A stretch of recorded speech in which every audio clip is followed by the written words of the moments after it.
Fajn, inspiracijski podcast z Majo Monroe. Lepo pozdravljeni, dragi poslušalci, gledalci in sledilci Fajn podcasta, kjer vas vsakič znova dvigujemo z zgodbami ljudi, ki delajo to, kar jih veseli. In danes je z mano v mojem Fajn studiu zelo navdihujoč mlad moški, da tako rečem, frontman skupine Joker Out, Bojan Cvjetičanin. Pozdravljen! Pozdravljena! Kako si? V redu, ful sem ponosna, ker sem prav izgovorila, sem prav izgovorila tvoj priimek.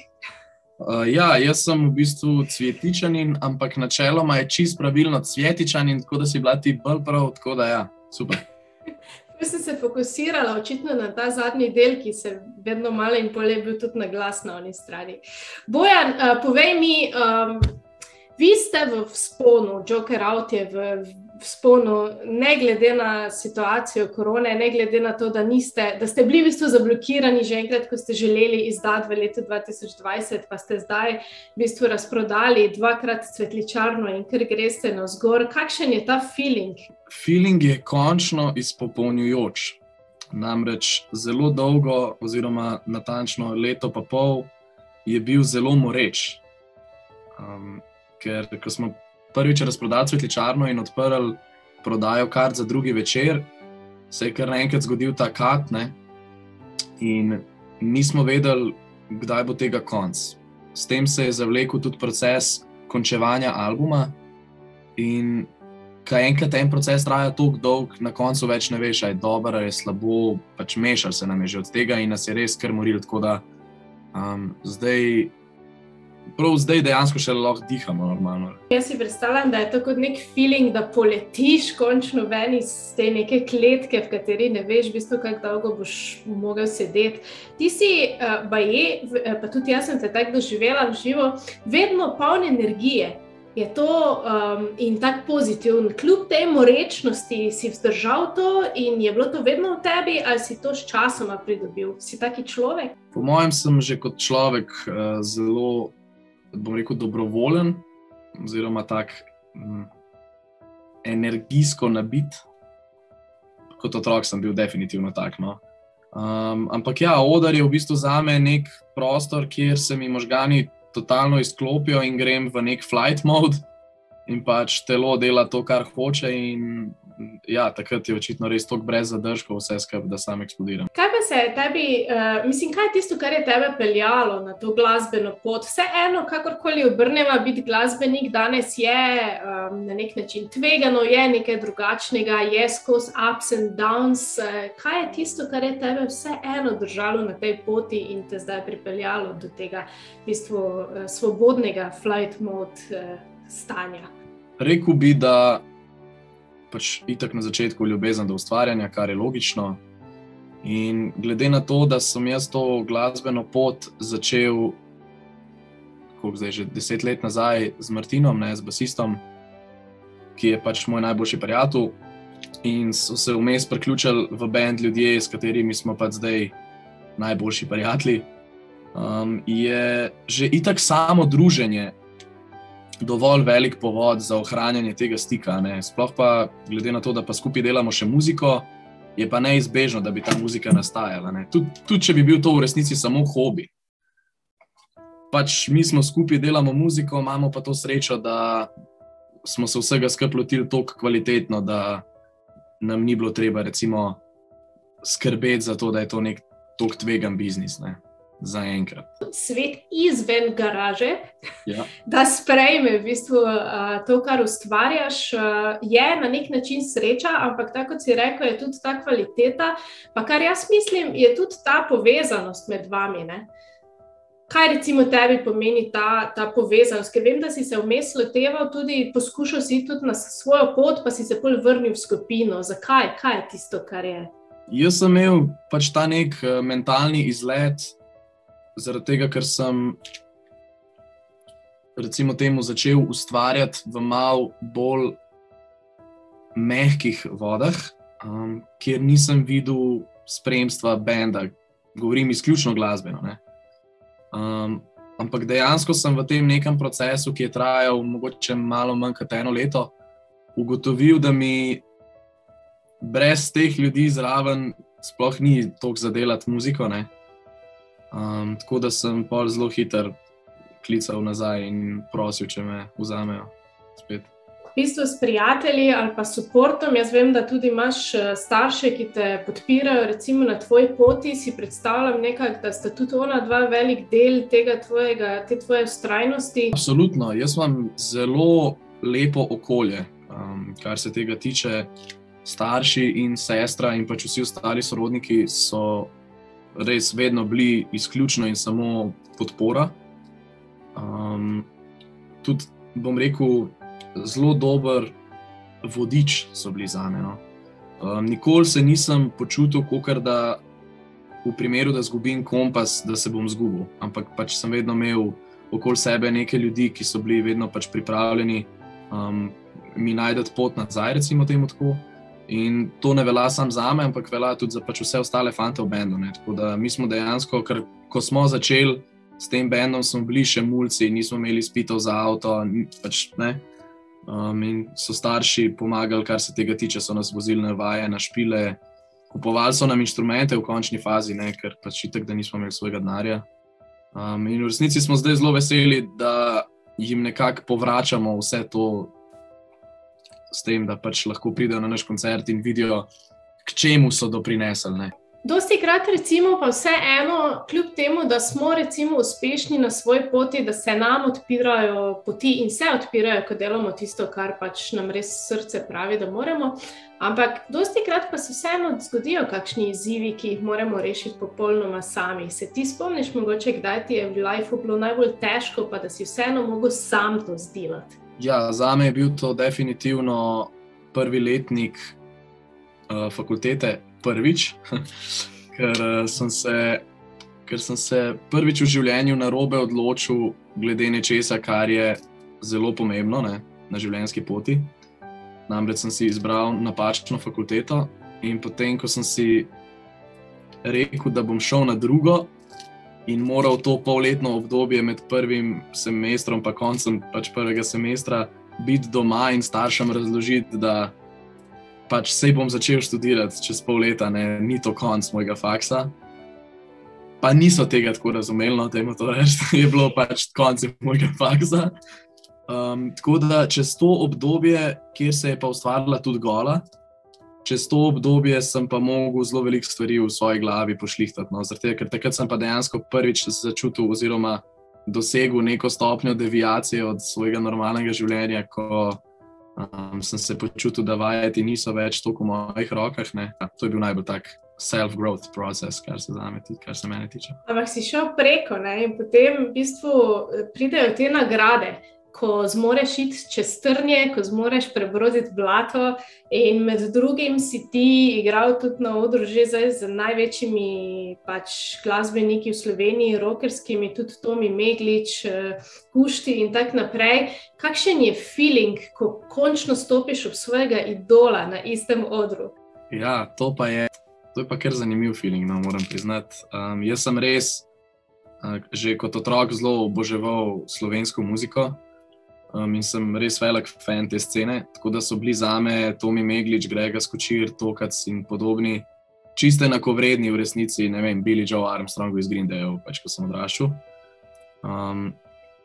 Tako da to, da te ljudje pridejo recimo na naš koncert kot gostje in so izjemno veseli in srečni in pojejo z nami, to je pač to si bom vedno imel kot častno, tudi če ne vem, kaj nam uspe v prihodnosti, je to še vedno nekaj norega. Naenkrat v bistvu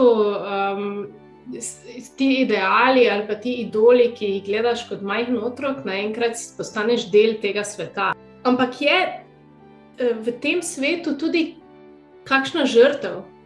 Je tudi kaj takega, kar v bistvu je pa slabo, pa mogoče kot otrok ne veš, da bo tam, ali pa nočeš vedeti? Absolutno je. Pa zaenkrat lahko delim samo te izkušnje, ki jih imam, ki absolutno še niso to, kar so doživljali slovenski, zdaj naši rock bogovi in podobni. Ampak je pa res, da sem pa vseeno doživljamo ta uspeh v času, recimo temu socialnih omrežij. Tako da se že počasi počutim izjemno izčrpan od konstantnega, bom rekel, letenja in pregledovanja tujih komentarjev, misli. Vsak te lahko kamor hoče označi, vsak te lahko kamorkoli pokliče, ti nekaj napiše. In to se mogoče ne sliši pač toliko zoprno, ampak v resnici psiha kar trpi, no. Hočeš, nočeš, pač konstantno letiš čez to. No. Pa se ti zdi, da obstaja kakšen izhod iz tega, oziroma da bi v bistvu obdržal ta svet, v katerem si uspešen, v katerem živiš na odru, v katerem si ta ti, ki si želel biti, in hkrati, da bi se odmaknil od tega, kar te izčrpuje? Misliš, da obstaja kakšna pot ali pa rešitev, ali je pač to? Prvi korak, jaz bi rekel, da je prvi korak to, kar imam zdaj v planu dejansko po najnem intervjuju narediti, in to je, da si grem kupiti pretvornik za SIM kartico, zaradi tega, da lahko dam svojo pač to nano, ta novo kartico v star telefon, ne, moram imeti ta pretvornik zdaj za to. Tako da se bom danes losal svojega mobilnega telefona in bom vzel pač eno staro Nokio. Tako da se bom s tem znebil recimo temu konstantne prisotnosti Instagrama, Facebooka in ostalih medijev. Pa v resnici se mi zdi to kar dober začetek. No. Pa bom videl naprej. Sporoči, kako dolgo boš zdržal. Meni se sicer zdi tudi ful dobro, mene to isto pritegne, v bistvu ta misel, ampak tako kot si prej rekel, ne, na nek način pa moraš biti vpet, ker to je neka nova realnost, ne, to je nek novi svet. Ne. Kaj bi ti rekel, da je duh tega časa ob vseh socialnih medijih, ampak tudi bolj ta recimo tvoja generacija, kaj so njene lastnosti, kaj je tisto mogoče dobro, tudi kar vi prinašate v svoji generaciji s sabo, pa recimo bi se lahko druge generacije naučile od vas? Zdi se mi, da je ta generacija postala izjemno recimo multitaskerska. Zdi se mi, da se ljudje resnično več ne opredeljujejo po nekakršnih žanrih ali pa nekih družbenih normah, ki bi bile strogo začrtane, ne? In se hkrati pač ukvarjajo s 1001 različnim čudesom na tem svetu. Zdaj, moj občutek je, da smo mladi odprti za kreativnost postali. Zdi se mi, da je ta generacija odkrila, da ima veliko za ponuditi in da ni več nikogar strah poiskati svoje mesto v tem širnem prostoru na različne načine. Zelo se povezujemo med sabo, to je zelo pomembno. Tako da ni več te neke mentalitete zaprtosti oziroma želje po individualnem ustvarjanju na račun tega, da nekdo drug izpade slabše, recimo. Kar je kar zanimivo, glede na to, da postajamo vedno bolj individualistična družba, ne? Nasploh. Ampak so pa itak tudi slabe stvari, no. Hitro postanemo ravnodušni. Kako bi rekel, nekako, malo mi pa manjka ta duh, vseeno duh človeškosti. Ker se mi zdi, da, ko razlagajo, na primer, starši, zdaj en tak specifičen primer, mi rihtamo svoj plat za vaje, ne? In res ogromno pač dela in sami smo se lotili vsega. In pač, ko meni starši rečejo, ja, ko smo bili mi mladi, so si poklical 20 prijateljev, pa so si prišli, pa smo gradili skupaj plac. Danes je pa že kar razmišljaš, koga bi lahko poklical, pa kao en ti reče, ja, pa bi kaj lahko mi kao plačal, pa to. Zgubila se je ta neka pismo, ja, vada, da ti prijem pomagati, pa se bomo podružili, spili pivo, pa the best, ne, se bomo imeli fajn. Ta moment se mi zdi pa, da se ful zgublja. No? Ker dlake so se mi dvignile zdaj, ker imaš prav, ker je res v bistvu se zgublja ta povezanost, ne? Čeprav, tako kot si rekel, po drugi strani pa se na nekih specifičnih stvareh pač te povezave zdaj dogajajo, ne? Na nekih interesnih stvareh, pa ko gre pa v to neko vsakdanje človeško povezovanje, pa se res na nek način zgublja. Ne? Koliko imaš ti moči kot en pač glasbenik ali pa vaša skupina, da bi v ljudeh prebudil mogoče to človeškost ali pa koliko se ti zdi, da ima glasba še vedno moč? Ker recimo včasih je imela ful, ne? Včasih, če se spomnimo, ne vem, 70, pa tam je glasba bila res mainstream of the revolution. Ne? Nažalost je moje mnenje, kar se tega tiče, tako, da tudi v 60-ih, 70-ih, takrat, ko se je začela ta ko so Beatli začeli proti vietnamski vojni, neko glasbeno revolucijo. Kakorkoli obrneš, se te vojne, vse proti katerim se glasba bori, vse dogajajo. Ne? In se odvijajo lih tako, kot da ne bi bilo te muzike. Ne? Pač dobimo pa nek lažen občutek tega, da je love and peace is all around. Ne? Medtem, ko v resnici ni. Tako da jaz bi nažalost, glede na Bregovićeve besede, ki je povedal, da v času vojne poskušal združiti bosanske glasbenike in intelektualce iz vseh strani. Probali so skupinsko prenesti ta message na ljudi, da pač dajmo se ne iti te vojne, ne? Pa so bili to res najvplivnejši muzičari iz tega ozemlja. Ne? To pač niso bili kar eni ljudje, vsi so vedeli, kdo te ljudje so, pa se je vojna vseeno zgodila. Ne? In Bregović je rekel, da je takrat izgubil zaupanje v to, da lahko z muziko dejansko kaj spremeniš. Ne?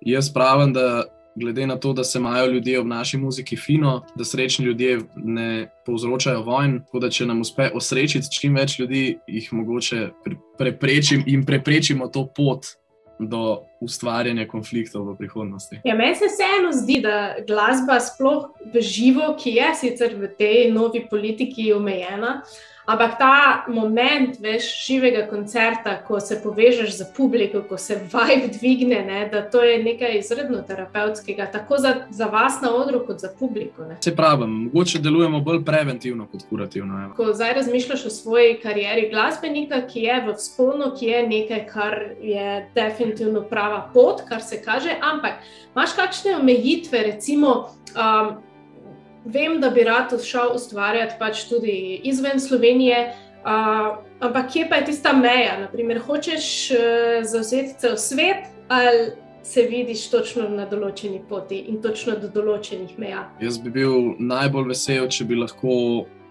ustvarjali in potovali z bendom, z nekim turbasom pač po svetu in špilali. Nažalost je to precej težko izvedljivo, no? Si ljudje ne predstavljajo, kako te zadeve čisto potekajo. Tako da pravzaprav smo si nekako zaenkrat določili, da je naš limit pač Balkan in da če bi nam slučajno uspel nek prodor na Balkanu, bi bili s tem že izjemno zadovoljni. Pravzaprav je pa moje glavno gonilo, kar se tega tiče, to, da vsakič, ko naredim nov komad, ga pošljem svoji babici v Banja Luko in pač reče, da je super, ampak da ne šteka, ne, da če lahko prevedem pa to, ampak se polka prevedeš, to pač ni to, ne. Tako da si zelo želim in komi čakam enega komada, ki ga bom poslal in bo rekla, wow, Bojan, to je pa the best, ne. Si predstavljam ta moment, no, ampak to je ta neka potrditev na nek način tudi strani naših korenin, to ti najbrž veliko pomeni, ne. Vse, kakor sem rekel, ne, če te cela familija me pač podpira, so pa pač členi te familije, ki ne vedo čisto točno, kaj podpirajo. In bi bilo fino, da bi lahko enkrat brez razlage bilo jasno, kaj se dogaja. Ko želiš otroke čim prej, se pravi ti ta nek družinski del tudi veliko pomeni, kar sicer je recimo neobičajno za umetnike, glasbenike, ponavadi gre tudi težje skupaj, ampak vseeno, mene veseli vedno, ko nekdo tako razmišlja in te bom zdaj na tej točki vprašala, kaj pa je tisto, kar ti misliš, da bi mogel ali pa želel predati svojim otrokom? Kaj je tisto najpomembnejše, kar želiš recimo predati in pustiti za sabo? Jaz bi svojim otrokom v resnici pustil samo eno vodilo, ki je to, kar sta meni starša govorila celo življenje, in to je pač sam bod dober človek, ne, pač ne biti pizda. In jaz mislim, da to se pač lahko nanaša na čisto vse aspekte življenja. In če pač naučiš otroka teh vrednot, da res v vsaki situaciji pač proba poiskati dobro za vse okoli sebe, kolikor se da je to že zaobjel praktično zelo en tak velik emocionalni spekter in vse ostalo. Dragi poslušalci, gledalci, sledilci Fajn podcasta, naj bo današnje Fajn vodilo, Bojanovo Fajn vodilo, ne biti pizde. Bodimo prijazni, iščimo dobro v vsakem, je lahko nekaj dobrega in v vsem je nekaj dobrega, česar se lahko primemo, da v bistvu imamo to motivacijo tudi ostati v pozitivnih vibracijah. No matter what. Lepo se imejte, čau!